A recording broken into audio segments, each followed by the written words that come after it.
Diri itu bahasa Melayu sebenarnya. Ya. Ada lagi bahasanya, Bu ya? Nyawa. Enggak. Ya, kalau di ini kullu nafsin, setiap nyawa yang bernyawa. Sukma. Itu mana nama temenku itu. Iya betul, sukma bener. Sukma itu salah satu perangkatnya jiwa, bukan jiwa itu sendiri. Makanya orang bisa meraga sukma. Atau meraga sukma? Meraga. Apa arti meraga? Hah? Menjisimkan. Jadi fikiran bertubuh itu maksudnya. Fikirannya jadi berwujud.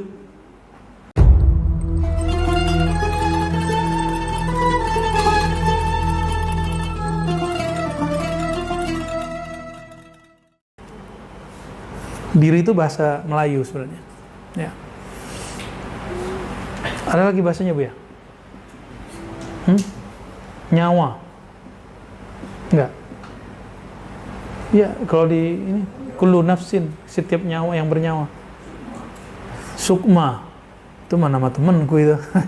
Iya betul, sukma bener. Sukma itu salah satu perangkatnya jiwa, bukan jiwa itu sendiri. Makanya orang bisa meraga sukma. Atau meraga sukma? Meraga. Apa arti meraga? Hah? Menjisimkan. Jadi fikiran bertubuh itu maksudnya. Fikirannya jadi berwujud. Dia zikir di mana, pikirannya kemana. Lalu orang lihat dia di tempat yang dia fikirkan itu. Itu yang meraga sukma itu. Mungkin nggak ya? Mungkin aja. Uwais kan begitu. Uwais Al-Qarni, beliau ingin pergi haji, tapi tidak berangkat. Karena ibunya, wasiat Allah, sedang sakit dan mengatakan, wahai Uwais, apakah engkau tinggalkan ibumu yang sudah renta ini? Lalu dia tinggalkan pergi haji, diberikan semua bekal-bekal dia kepada tetangganya, tapi rindunya kepada Nabi, ingin ketemu Rasulullah. Akhirnya rindunya sampai. Orang-orang pulang bingung, Uwais, kok kamu udah nyampe di rumah? Jadi ada tetangganya nggak tahu kalau dia nggak haji. Yang nggak tahu,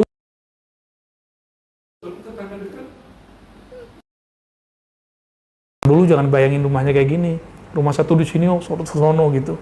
Ya. Itu Uwais terlihat sedang tawaf, sedang wukuf di mana? Di tanah haram. Gimana? Apakah itu mustahil?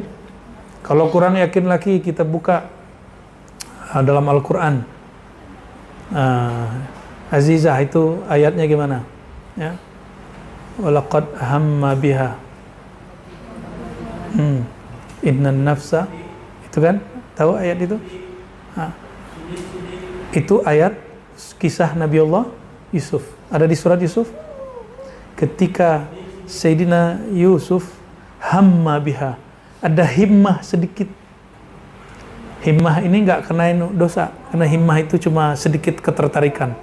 Itu pakaian nafsiyah. Seorang nabi pun ada sedikit diberikan sisi itu oleh Allah. Tapi himmah ini di bawah hanya niat. Jadi himmah, kemudian hadisun nas, lalu niat. Jadi dia di bawah himmah itu ada lagi khatir, lintasan hati. Jadi dia di atas lintasan hati dikit. Artinya, secara manusiawi, Zulaikha itu memang cantik. Jadi Nabi Allah Yusuf memandang sesaat kepada, tapi itu bukan pandangan nafsu, bukan. Enggak, dia cuma ngeliat doang. Dia kan udah biasa ngelayani, nganterin segala macam, kan dia pelayannya. Ya. Nah, di situ disebutkan bahwa Sayyidina Ya'qub, ayahanda Yusuf, Sayyidina Yusuf, itu datang pakai tongkatnya memukul Sayyidina Yusuf. Padahal Nabi Ya'qub di mana? Nabi Yusuf di Mesir, ayahandanya di Yerusalem, di Israel, di Sinai. Itu jarak jauh sekali. Yang sudah pernah dari jalan dari Mesir ke Al-Quds, jauh bener. Ke Sinai jauh bener, ya. Kita biasanya kalau ke Al-Quds kita jalur Yordan. Kalau jalur Mesir, Masya Allah, ya, gempor sudah. Itu Masya Allah, Sayyidina Yusuf dengan rabitah ruhiyahnya, melihat ayahnya mukul dia. Kata, Yusuf, gitu. Baru beliau sadar. Paham maksudnya? Bahwa pertemuan rohani jarak jauh itu mungkin terjadi. Nah, apakah itu dongeng? Ya terserah antum. Mau bilang Quran dongeng ya, mau bilang tafsir dongeng, itu ada semua kitab tafsir. Tafsirul Katsir ada, di Tobari ada, ya silakan dilihat sendiri. Yang nggak bisa baca ya doa aja lah. Naik lagi. Kamu ngomong apa sih? Oke. Lalu Allah Subhanahu wa taala berkalam kepada akal, wahai akal, ya, aqbil. Memandang, menghadaplah engkau. Lalu akal menghadap. Lalu beliau sebutkan satu riwayat di sini, ini riwayatnya dhaif. Awwalu ma khalaqallahu al-aqla. Yang pertama Allah ciptakan adalah akal. Namun dalam kitab yang lain, Bughyah, karya Imam Ghazali juga, beliau mengatakan ada beberapa riwayat mengenai yang pertama Allah ciptakan. Nurkah, akalkah, atau awwalu ma khalaqallahu al-qalam. Jadi ada beberapa riwayat tentang yang pertama Allah ciptakan. Al-aqal, an-nur, nur Nabi Muhammad. Yang ketiga, al-qalam. Dari semua itu yang sahih secara riwayat hadis hanya al-qalam. Riwayat Imam Tirmizi, awwalu ma khalaqallahu al-qalam. Lalu Imam Ghazali, di sini mahalnya ilmu Ghazali. Kata beliau, al-aqlu an-nur dengan al-qalam huwa. Dia juga. Jadi al-aqal itu riwayat bil makna, riwayat secara maknawi. Jadi benar nggak maknanya? Ya benar. Ya. Lain dengan nafs. Nafs dicipta oleh Allah, dicelup dalam lembah syahwat, lalu ketika disuruh menghadap, wahai jiwa, wahai nafs, menghadap. Itu jiwa yang kemudian di situ ada nafsu, hawa nafsu, itu nggak nanya, kamu siapa nyuruh aku menghadap? Jiwa ini nggak perlu setan menjadi sesat. Dia sendiri sudah tersesat. Dia itu keras kepala. Ya. Jadi kalau kita ini punya keras hati, itu yang bukan hatinya yang keras sebenarnya, tapi hatinya ketutup oleh cangkang jiwa itu. Ya. Itu yang membuat hati kita nggak bergerak. Baru hati mengeras. Ya. Semoga hati kita dilembutkan oleh Allah Subhanahu wa taala. Ya.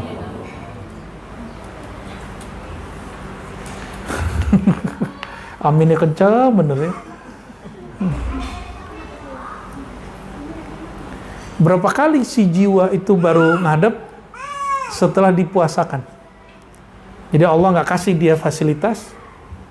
Apa kata jiwa? Ya Allah, aku menghadap. Itulah rahasianya sunnatullah kenapa ada puasa. Dalam alam hakikat, jiwa itu dulu disuruh menghadap, nggak mau menghadap. Kapan jiwa menghadap? Kalau dia dilatih, maka turunannya disebut riyadhah dan mujahadah. Itulah puasa, zikir malam hari, riyadhah, sedekah, berbagi, wakaf, infak, kemudian tidak membalas dendam, membuang semua sakit hati. Nah, itu bagian dari riyadhahnya apa? Ya, kita ini pendendam kan semua, termasuk saya loh. Saya kalau disakitin orang itu saya ingetan loh orang. Ya. Cuma itu kita buang-buang, kita lawan. Ingat kita, seumur hidup kita ingat. Lalu Rasulullah aja begitu. Sayyidina Rasulullah SAW melihat Wahsy, apa kata beliau? Wahai Wahsy, kamu bersembunyilah di belakang tembok. Karena Wahsy pembunuh Sayyidina Hamzah. Tapi Rasulullah nggak berdendam. Rasulullah kalau lihat Wahsy cuma ingat pamannya. Beliau nggak dendam. Ya. Nah, maka coba lihat, ubahlah dendam menjadi adab. Bab adab aja. Jadi sekelas Rasulullah nggak bisa hilang dari kenangan. Jadi kalau kenangan nggak apa-apa, tapi dendam jangan. Bisa bedain? Orang dendam itu ada kesumat di dalam kolbunya, ada bara. Lain dengan Rasulullah enggak. Rasulullah itu beliau terkenang tapi bukan ingin membalas. Nah, itu bedanya. Justru diredam, dipadamkan, bukan dipendam. Memendam dendam itu bagian dari busuk hati. Nah, orang-orang pendendam itu ada kesempatan dia balas. Maka orang pendendam di saat yang dia dendamkan itu ada masalah, dia bersyukur. Ya. Ikut-ikutan ceramah dia. Ya. Kesimpulannya kata Imam Ghazali, fa idza tabayyana laka, apabila telah jelas bagimu, annal qalba wal aqla war ruhan nafsa, bahwasan 4 yang tadi apa aja? Ruh, qalbu, nafs, akal. Semua yang disebutkan di Quran itu yang dimaksud adalah, atau di hadis Nabi, al-latifah ar-rabbaniyah, yaitu yang titik halus yang gaib, itulah yang dimaksud, bukan jantung yang disebut oleh ahli biologi dan para dokter, tapi yang dimaksud adalah jantung rohani. Tadi berzikir nggak? Tadi zikir khafi, itu yang belum talqin, yang baru datang udah beruntung dapat talqin langsung tuh, ya, itu sudah dapat talqin namanya, ya. Gimana, seru nggak?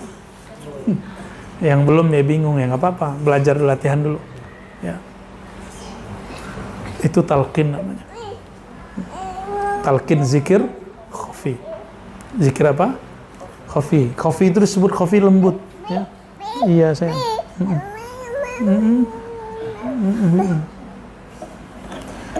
Jadi bukan al-murad indahu min al-qalb syai' ghair al-lahm as-sanubari, bukanlah laham daging sanubari itu, ya. Maka Sahal At-Tustari mengatakan, coba ini sebuah kalam dari ulama salafus saleh, al-qalbu harsyun wa sadru kursiyun. Qalbu itu aras, dada itu kursinya. Jadi ada aras kabir, aras azim, ada aras saghira, ini dalam diri kita. Ada langit yang besar, ada langit kecil di sini, langit minor. Nah, perjalanan ke sini itu adalah mi'rajnya mukmin. Maka sholat itu orang lagi mi'raj, rohaninya sedang masuk, itu lagi mi'raj, ya. Kita masuk sekarang, jadi kalau sudah paham bahwa kolbu yang dimaksud bukan jantung, karena kalau jantung nanti kita bahas paru-paru, bahas liver, itu bukan bidang saya, Ibu dokter aja yang jelasin, Ibu, ya. Nah, yang kita bahas adalah kolbu yang rohani. Nah, sebagaimana kolbu jasmani ini ada perangkat-perangkatnya, maka kolbu rohani juga ada perangkat-perangkatnya. Mari kita mulai dengan baca surah Al-Fatihah. A'udzubillahi minasyaitonir rajim.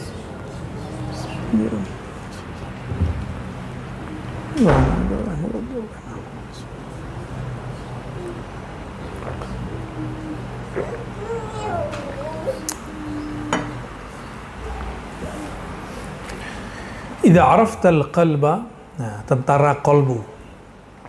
Jika kamu sudah paham bahwa yang dimaksud kolbu itu adalah kolbu rohani, tabayyana junuduhu, nubayyin junudahu, kami akan jelaskan mengenai tentaranya. Jadi yang punya tentara bukan presiden doang, ya, bukan raja doang, yang punya tentara juga kita, ya. Jundun yushahadu bis sabr, yushahidu bis sabr wa huwa al-yad wal 'ain wal rijl wa sa'ir al-a'dha, wa jundun yushahidu bil basira. Jadi ada dua perangkat, saya menerjemahkannya bukan tentara tapi perangkat, karena kalau disebut tentara cocoknya untuk zaman dulu, zaman-zaman kesultanan. Kalau sekarang kita nyebutnya perangkat, lembaga-lembaga. Jadi ada lembaga-lembaga kolbu atau perangkat-perangkat kolbu. Ya, jundun yushahidu bil basar, tentara atau perangkat yang menyaksikan dengan basar, dengan pandangan fisik. Maka yang termasuk anggotanya di situ adalah tangan, mata. Mata dengan pandangan beda nggak? Halo? Kalau lagi tidur bisa melihat sesuatu nggak? Tuh yang lagi masuk ke alam lain. Lala hayati Bu ya. Alun lalu Bu ya.